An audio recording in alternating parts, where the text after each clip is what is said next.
comment réaliser son étude de marché, son analyse de marché et définir sa stratégie en fonction. C'est ce que je vais vous montrer dans cette vidéo. Je vais vous présenter une checklist des différents critères à voir et à prendre en compte pour son analyse de marché. Et on va voir enfin comment choisir sa ville, comment y aller et comment commencer ses recherches efficacement sur cette ville. Vous êtes prêts? C'est parti!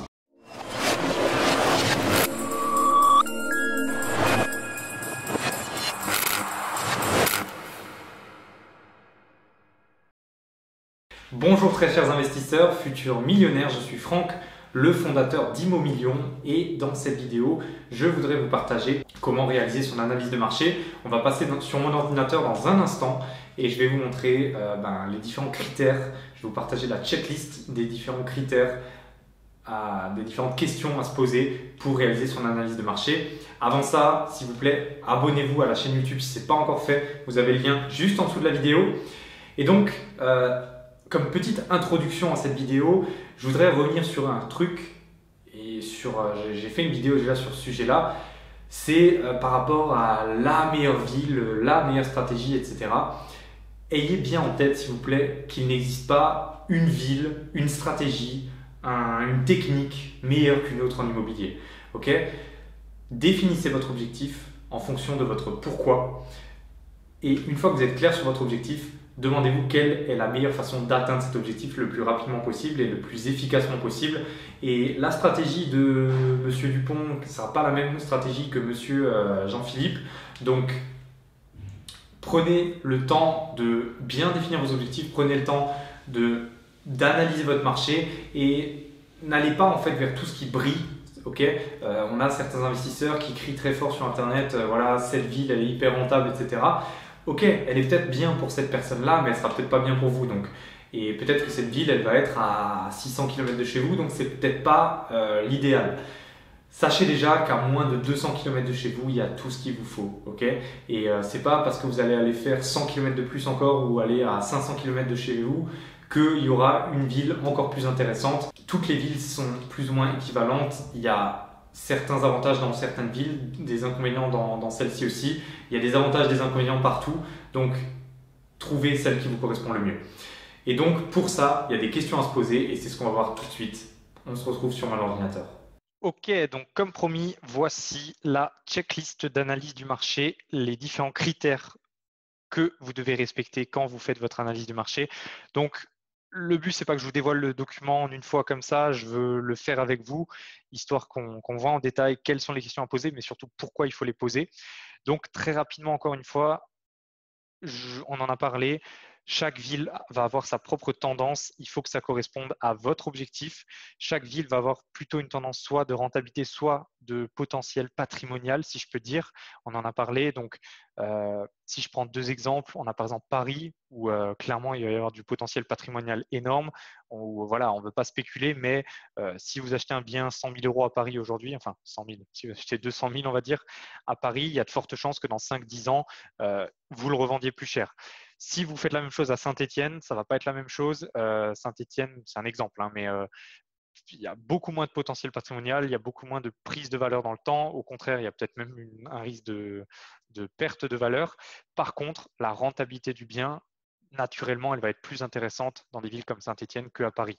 Donc, c'était les deux extrêmes. Le but, c'est de savoir de savoir poser le curseur au bon endroit en fonction de vos objectifs.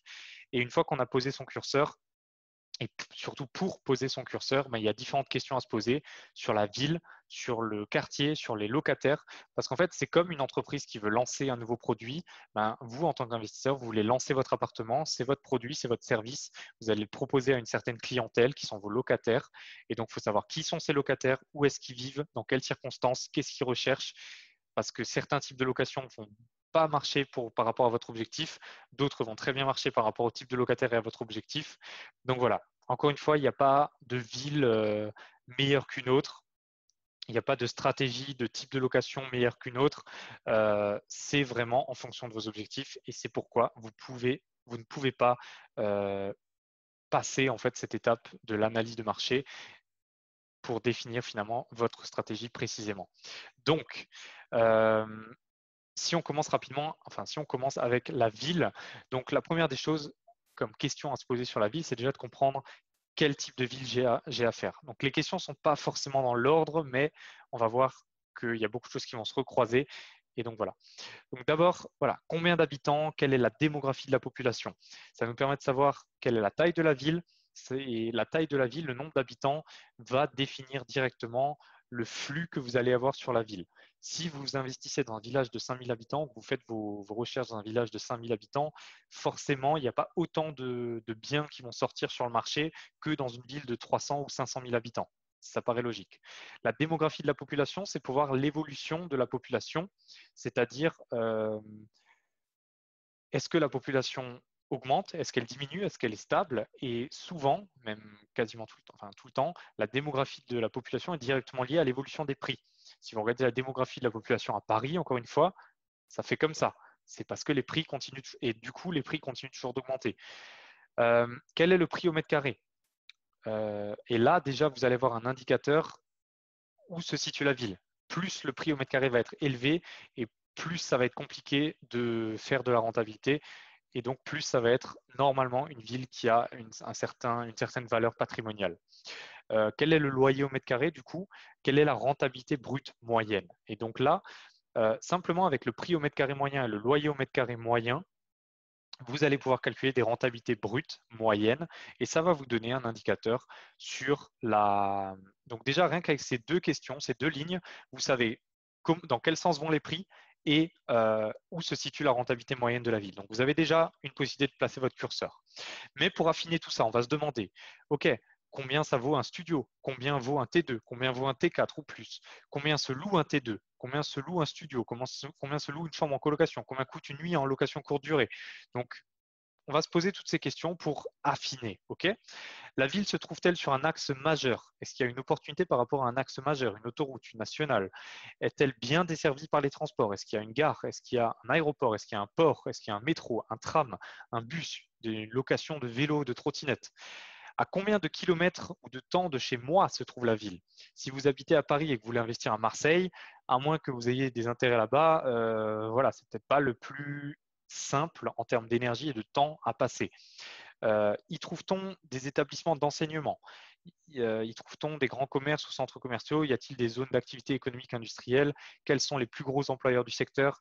Est-ce qu'il y a des parcs ou des espaces verts? Quels sont les projets d'urbanisme de la ville? Typiquement, est-ce que le tram va s'agrandir dans certains quartiers? Peut-être que c'est une bonne opportunité d'aller dans ces quartiers-là. Est-ce qu'ils ont prévu de, je sais pas, de réhabiliter un quartier qui n'était pas trop bien réputé jusque-là et du coup, ça vaut le coup d'acheter maintenant parce que ça va prendre de la valeur? Tout ça, c'est des choses que vous verrez pendant l'analyse de la ville. Est-ce que la ville est touristique? Est-ce qu'elle se prête à la location courte durée touristique? Euh, Y a-t-il des points d'intérêt majeurs, des grosses infrastructures, des pôles d'emploi, pas pôle emploi, mais des pôles d'emploi, des bases militaires, des gros services médicaux, des ports de pêche, bref, tout ce qui brasse de la population, tout ce qui est attractif et tout ce qui attire. OK? Ça va déjà vous permettre de savoir toutes ces questions. Est-ce que la ville elle est attractive? Où est-ce qu'elle se situe en termes de rentabilité patrimoine? Comment elle est desservie? Où se situent finalement dans la ville les différents points d'intérêt et où est-ce que ça peut être attractif. Ok, donc là, vous avez déjà même une idée sur un peu les secteurs dans la ville. Je vous invite à ouvrir une carte, à repérer tout ça quand on vous dit, OK, je sais pas, par exemple, il y a une grosse base militaire. OK, où est-ce qu'elle est cette base militaire? On se met en mode Sherlock Holmes, OK? Où est-ce qu'elle est cette base militaire? Ah, il y a aussi un port de pêche. OK, le port de pêche, il est où? Combien il y a de pêcheurs? Combien ça brasse d'emplois? Il y a un gros hôpital. OK, où est-ce qu'il est situé? Ah, il est situé proche de la base militaire. Donc, typiquement, je peux peut-être faire des logements pour les militaires et pour les soignants. Voilà. Euh, les quartiers. Donc, d'une façon générale, on va reprendre toutes les questions qu'on a posées pour la ville et on va l'appliquer au quartier. Donc, combien il y a d'habitants dans le quartier, quelle est la démographie de la population dans le quartier. Alors là, ça va être des informations qui peut-être vont être un peu plus dures à trouver. Alors je ne vous dis pas qu'il faut que vous ayez répondu précisément à chaque question, mais ces questions sont vraiment là pour vous guider au travers de cette analyse de marché. Euh, donc voilà. Ensuite, est-ce que le quartier il est bien fréquenté? Quelle est l'ambiance dans le quartier? Est-ce qu'il fait bon vivre? Est-ce que quand vous vous promenez là-bas, vous vous sentez bien ou est-ce que ça craint? Est-ce qu'il est facile de se garer dans le quartier? S'il n'est pas facile de se garer, est-ce que le bien que je vais acheter, il a un stationnement? Et du coup, ça va être un vrai plus. S'il est facile de se garer, ben, ok, j'ai peut-être pas besoin de stationnement à ce moment-là. Par rapport au locataire, par rapport donc à la ville et au quartier qu'on a choisi, dans quelle catégorie se trouvent les plus grosses parties de la population et donc de la demande? Dans le quartier que je vise, ou plutôt le type de locataire que je vise, dans quel quartier se trouve-t-il? Ou alors, inversement, dans le quartier que je vise, quel type de locataire est-ce que j'ai? Est-ce que c'est un quartier qui est plutôt touristique? Est-ce que c'est un quartier étudiant? Est-ce que c'est un quartier de jeunes actifs, de familles? Est-ce qu'il y a des militaires, des personnels de santé, des pêcheurs, des cadres, des personnes seules, plutôt des personnes en couple, des personnes âgées, des personnes jeunes? Tout ça, c'est des informations que vous pouvez trouver sur Internet. Et si vous ne les trouvez pas sur Internet, vous pouvez toujours faire votre analyse dans la ville. Donc, il faut que vous soyez clair là-dessus. Plus vous allez être clair sur tout ça et plus ça va être facile en fait de viser une stratégie précise et de s'y tenir et donc de trouver rapidement un bien. Et donc, je vous l'ai mis en rouge. N'oubliez pas que la meilleure analyse, elle se fera toujours sur le terrain. Donc, ok, on fait une analyse sur Internet, on peut avoir énormément d'informations sur Internet. Par contre, à un moment, il faut se bouger, il faut aller sur le terrain, il faut aller voir sur place comment est-ce qu'on se sent, est-ce que je me sentirais vivre là-bas. On parle avec les gens, les commerçants, les agents immobiliers. Et très vite, vous allez voir, vous allez devenir expert de ce quartier, enfin de la ville et des différents quartiers. Alors attention, je sais que ce type d'analyse peut faire peur. Je sais qu'il y a beaucoup de choses à se demander, beaucoup de choses à faire attention. Ne passez pas 5 mois à faire votre analyse de marché, ok? C'est quelque chose, bon, pour nos clients, on a d'autres outils encore plus précis avec des tableaux comparatifs, etc. Mais pour nos clients, c'est quelque chose qu'on fait en moins d'une semaine. Ça ne devrait pas vous prendre plus de 2-3 semaines de faire cette analyse, ok? Donc, prenez votre temps de le faire correctement, analysez plusieurs villes, hein, ne vous concentrez pas que sur une seule ville. Mais au moins, quand vous avez fait 5, 6, 7, 8 villes, voilà, l'analyse elle est faite, vous avez déjà des éléments de comparaison et vous savez déjà quelle ville, quel quartier, quel locataire correspond le mieux à votre type d'objectif. Voilà, donc comme vous l'avez vu, il y a pas mal de questions à se poser sur la ville, sur le quartier, sur les locataires. Et c'est comme une entreprise, encore une fois, qui veut lancer un produit. On va faire l'analyse la plus approfondie possible sans y passer non plus des mois et des mois à faire cette analyse. Le but, c'est quand même de se lancer un moment et de ne pas rester sur ce travail d'analyse. Mais vous l'avez bien compris, c'est une étape primordiale. Donc, si vous avez apprécié tout ça, n'hésitez pas à me le faire savoir en commentaire en mettant un petit pouce bleu. Et puis donc, quand vous aurez réalisé cette analyse de marché, ou si vous avez du mal à réaliser cette analyse de marché et que vous voulez passer à l'étape suivante ensuite, je vous invite à regarder dans la description de la vidéo. Je vous ai préparé un lien vers une vidéo de 2h30.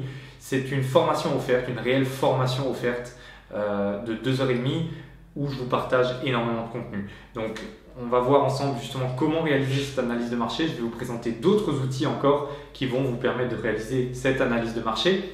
Mais surtout, on va voir les étapes ensuite. La recherche du bien, la négociation de votre bien, l'achat, les travaux et l'optimisation fiscale. Donc, beaucoup de contenu dans cette formation. Voilà, que dire d'autre? Allez la voir avant qu'il soit trop tard. Je change régulièrement de formation offerte. Celle-ci est vraiment exclusive et c'est la plus riche que je propose actuellement. Donc, encore une fois, ça ne coûte rien. Cliquez sur le lien en dessous, vous rentrez juste votre adresse mail et vous aurez accès à cette formation offerte. Moi, je vous retrouve dans une autre vidéo. Je vous dis à la prochaine. Ciao.